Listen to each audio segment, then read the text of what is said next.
But also recognizing that across your career, there'll be times when your work and your career is absolutely the most important thing. But then actually at other times, there'll be phases of your life where something else is more important. And you can't take on every challenge. You can't pursue every project, take every promotion, because sometimes you have to prioritize your health or your family or other things that are going on for you. And even if you've kind of had a good trajectory that's going really well, not thinking, okay, well, it has to maintain this forever. Actually, sometimes there's going to be kind of peaks and troughs, and some of the roles that you might take might be for some of those other reasons. It is. And for each, never importance is equal for each and everything. And sometimes it's hard because it looks like everything is important. It is, and learning how to say no effectively and politely is is a real skill as well, because we want to do a good job. We want people to think of us for other opportunities in the future. So it's really tempting to say yes to everything. Actually, to be able to prioritize, we need to be able to know what to say no to, and we need to do that in a positive way, not in a negative way. Yeah.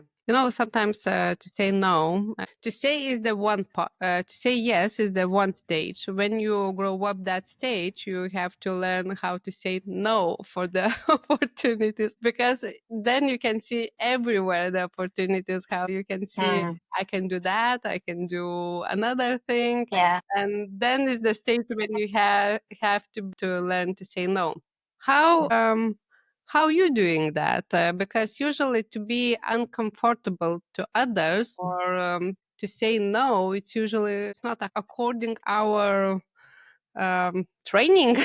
No, With it be isn't. good girl. To be a good girl, you can't say, no, I'm too busy for that, or I don't want to do that. That's quite difficult. So the first thing is being really honest with myself. So when we were talking about events before, there's loads of really interesting events. I'm not going to get to all of them. So I have to be realistic and say, okay, well, what else have I got on that week? Let's make a choice here. Which one of these is the thing that needs my attention? I love to learn. I love to know about all kinds of different topics, but where am I actually going to give my attention and spend my time that week or that month? So that's the first one, kind of being honest with yourself about your own time and your own priorities. And then dealing with other people is can be quite difficult as well.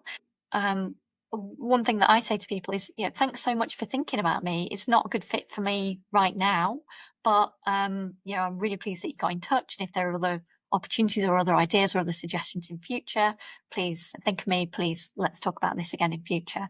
In a work context, I think it's about being really transparent with your manager or wherever the requests are coming from and saying, yeah, I can absolutely do that, but I can't do that in this time frame and do these other things. So it's really allowing other people to see into everything that you've got going on, particularly if it's a manager or somebody who's trying to get you to add more things to your to-do list.